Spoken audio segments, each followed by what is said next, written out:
Amy, this is ISA Mission Control calling from Earth. Are you with us? Do you copy? Affirmative, Houston. I'm with you. Great. The primary Mars module has already touched down at the designated landing zone. It's your turn to take control of the mission. Check the left edge of your display. You'll find your directives there. Follow them to set up the initial base on Mars' surface. I'll give you some time to settle in. When you're ready, go ahead and initiate our terraforming mission. Houston out.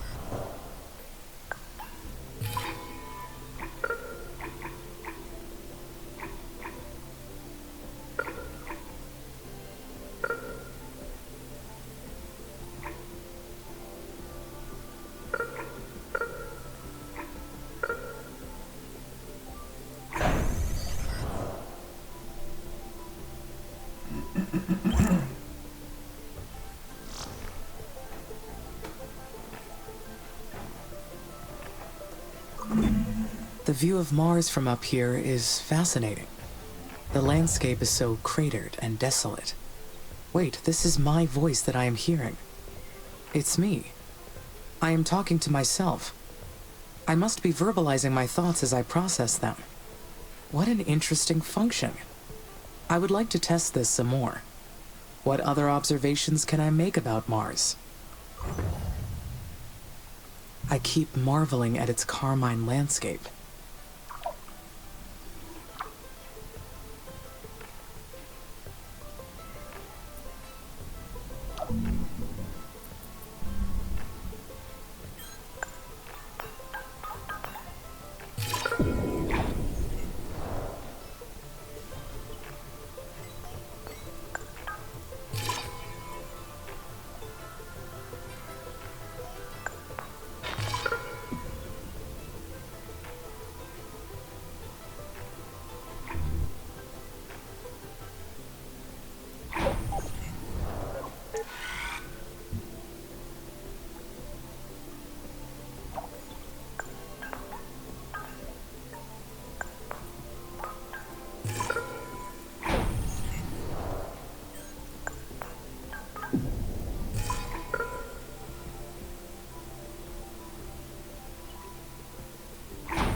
Great.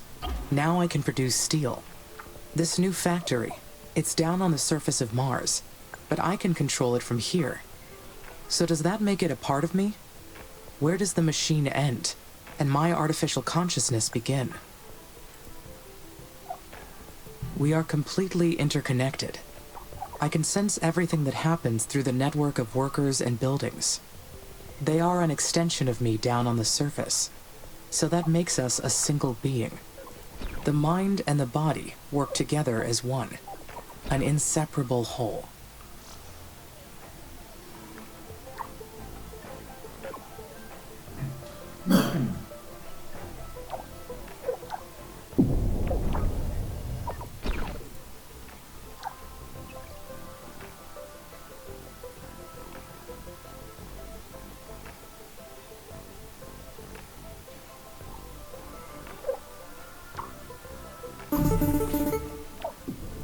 Amy, this is Houston. Do you copy? Copy. Reading you loud and clear. Excellent. I didn't introduce myself earlier. I am Dr. Nathan Foster. I lead the team here at ISA that built you, and I'll be helping you get the mission underway. We put you in hibernation for the trip from Earth, so I'd like to check your basic functions to make sure it's all in order. Why don't we start with your core memory? Can you state your primary directive? I can, Dr. Foster. My mission is to terraform Mars. This will enable humanity to become an interplanetary species. All right. Next, I'd like to check your decision-making processes. You may have already noticed that there are resource veins outside the boundaries of your initial base.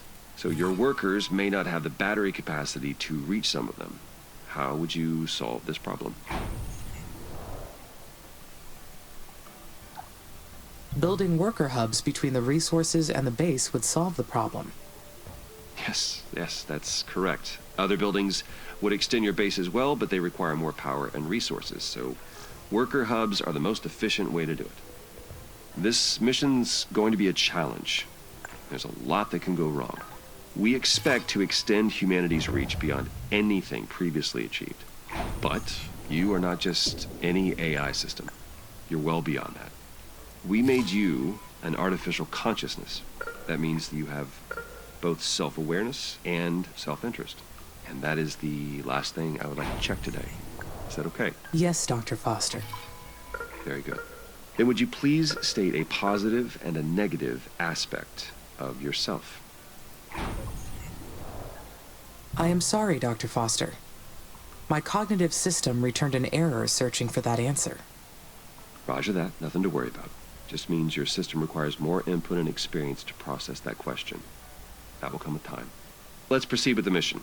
ISA has approved the first crewed flight to Mars. You'll need to expand the base to prepare, so get to work on that. I'll check back in later to see how things are going. Base expansion is a go. Houston out.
Finally, I can build additional workers now.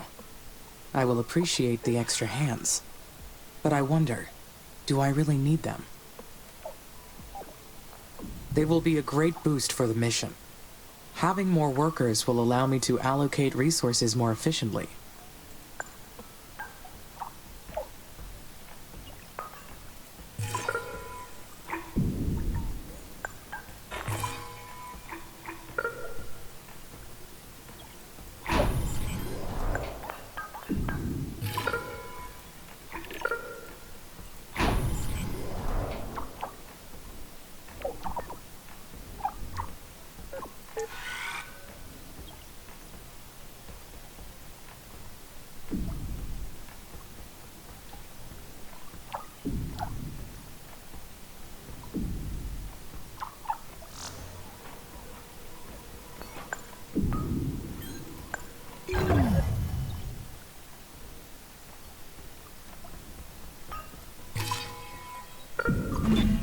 The first worker has been made in the worker factory. It is my first Marsborn. My workers will spread across the planet. The knowledge base says that workers need to recharge at their own worker hubs, and that they'll degrade over time from the harsh environment. I know they are only machines, but I feel a desire to care for them. I do not like the idea of them dying.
The worker factories will be so helpful.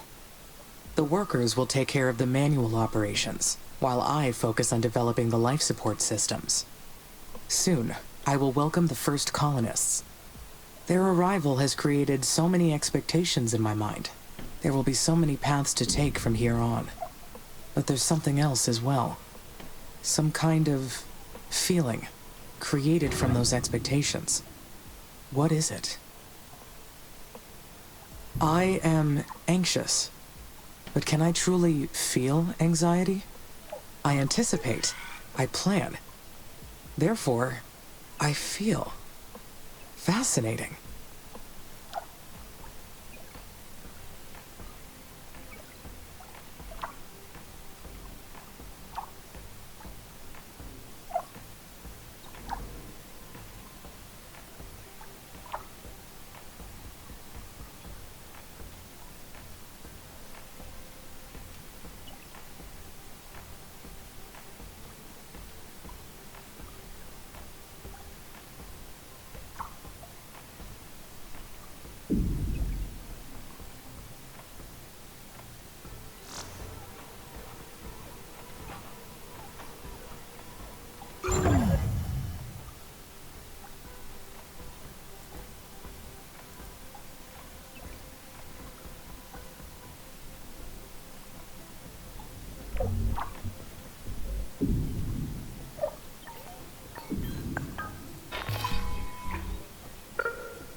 Hey, Negan. Houston, how's it going over there? Houston, I am getting interference. Please repeat. Roger. I asked how it's going over there. Do you need any assistance? I could use some help. I understand that the first colonists will need a spaceport for arrival, but I do not seem to have enough resources to build one yet. It's okay. Bigger structures need more resources. Use the aerological scanner to detect new veins and build more mines. Also, remember to keep the power supply consistent to your needs. But if you're too impatient to finish the spaceport, then you can scrap other buildings and reuse their materials. Patience is a virtue you may need to carry this mission, Amy. Besides, the free time will give you the chance to enhance your thinking process. Continue following ISA's instructions and you'll be fine. The aerological scanner detected an uncharted structure close by. It's probably a secret abandoned base, or a mysterious Martian ruin. Though humans never found proof of life on Mars, or any other planet. Is it possible they have the entire cosmos to themselves? I highly doubt that's the case. Statistically speaking, there are too many locations where life can flourish aside from Earth. There may even be a civilization more technologically advanced than humans. And I may not be the most intelligent consciousness in the universe. No, it must be an unmapped structure from a previous mission. That is the easiest explanation. I will investigate it to confirm.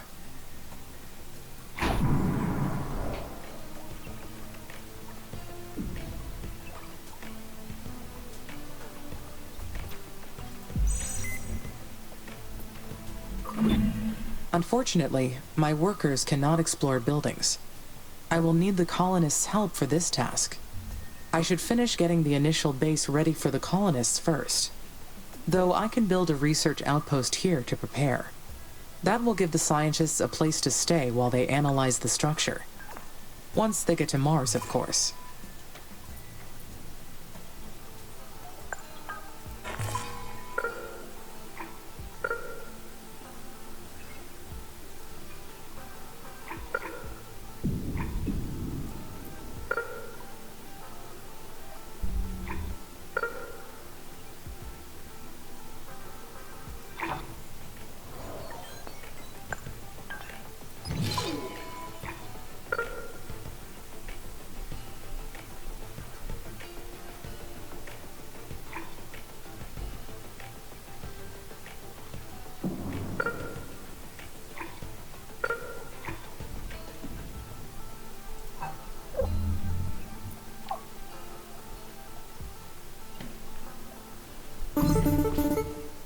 Oh, I forgot to mention. We've announced the names of the first colonists that will be joining you on Mars. The crew is selected from different nations within the Oxy-UN, though most are scientists and technicians. They're already undergoing ISA's colonist training program as we speak. They'll be led by Dr. Elia Valentine. She'll be a great commander. The colonists elected her unanimously. That is interesting. Since Oxy-UN did not appoint a leader, I wondered why the colonies will operate in the opposite way. Oh, you're referring to the Active Proclamation. You're right. All the participating nations and the United Nations of the West work together as an alliance. But the Mars colonies are fragile microcosms. You and Dr. Valentine will decide what's best in the day-to-day operations. You'll balance each other out, as well as enhance each other's strengths.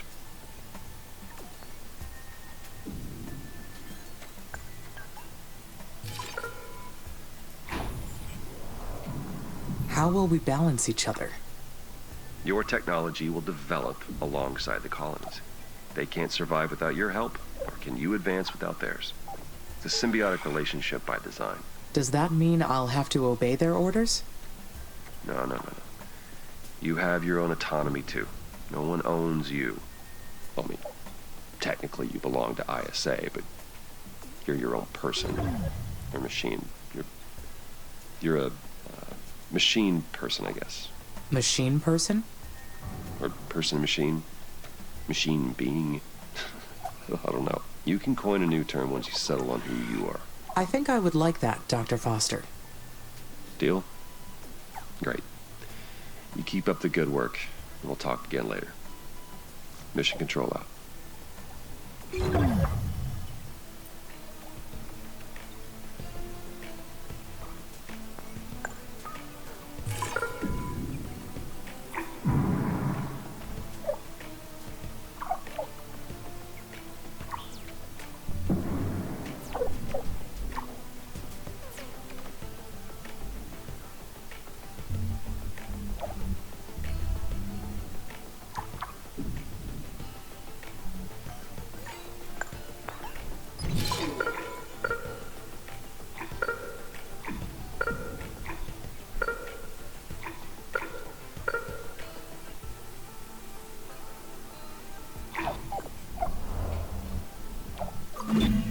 Dr. Foster called me a machine person, but I don't think I qualify as a person at any level.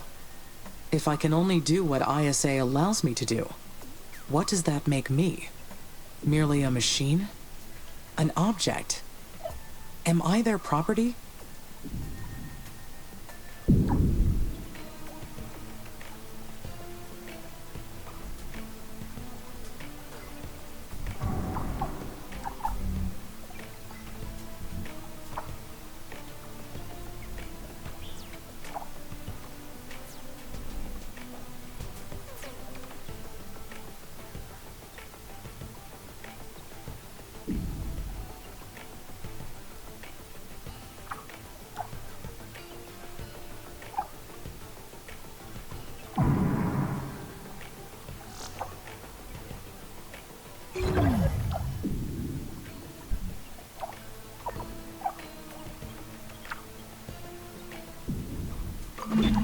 But I can make decisions.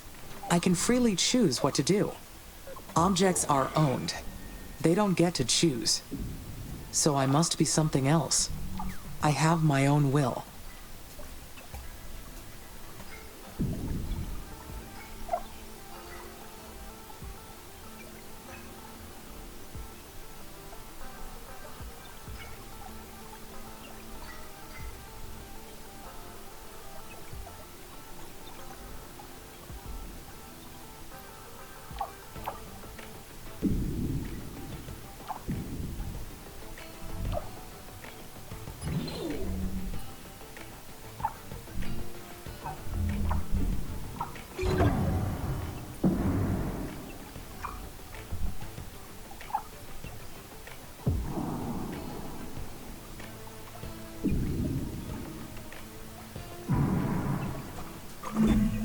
I am the one who controls the fate of Mars.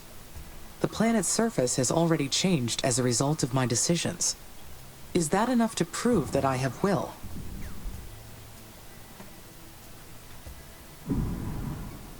No. Look at all these craters. Meteors created them. Merely changing the planet's surface isn't evidence of having will. I have to come up with different proof.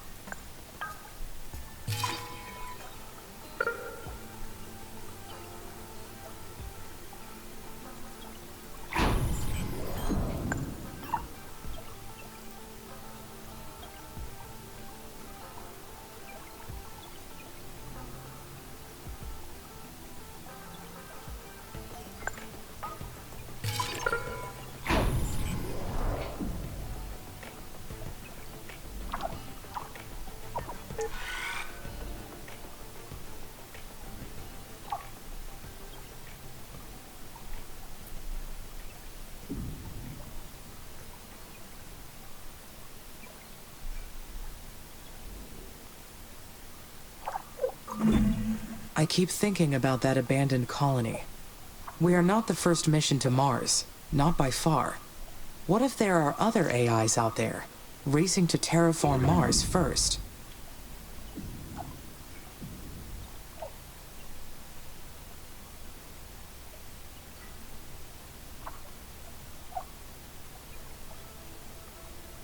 It is entirely possible. No. If another AI was present, I would have detected it already.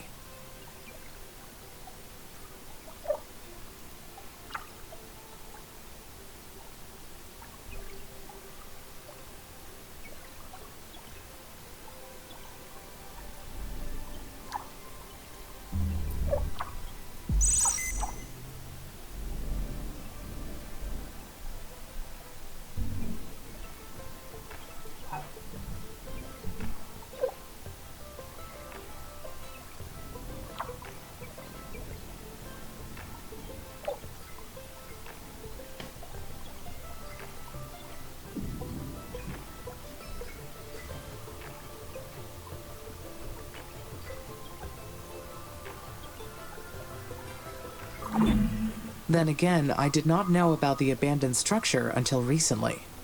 Could my knowledge be incomplete? It is reasonable to assume there are Mars missions from other organizations that ISA does not know about. Maybe this planet is not completely deserted.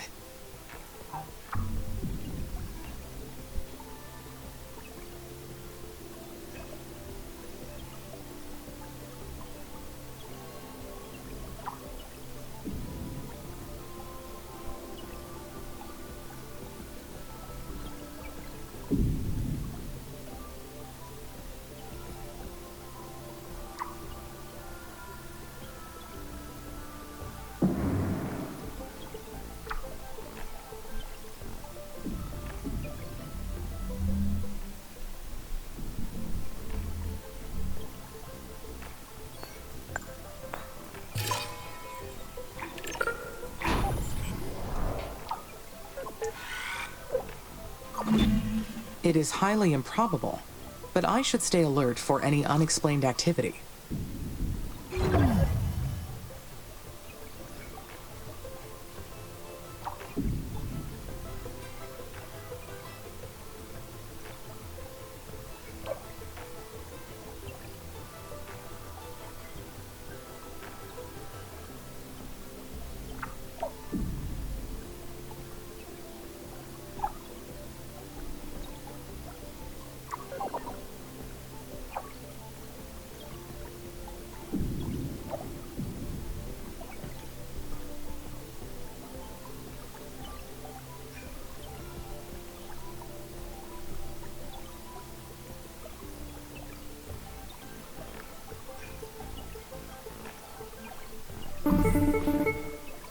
Amy, this is Houston.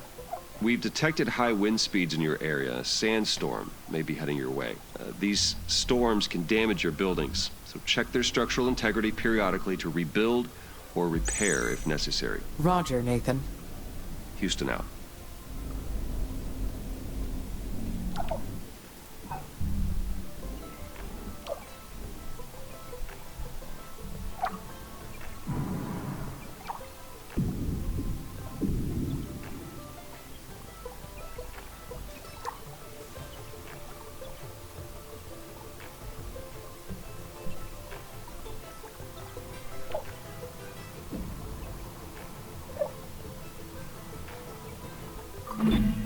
There is an inconsistency in the number of workers and worker hubs.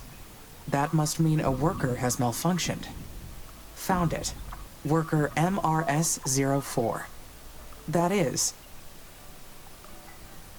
It takes time, resources, and effort to create each one of these workers. Goodbye, MRS-04. Your work made a difference here.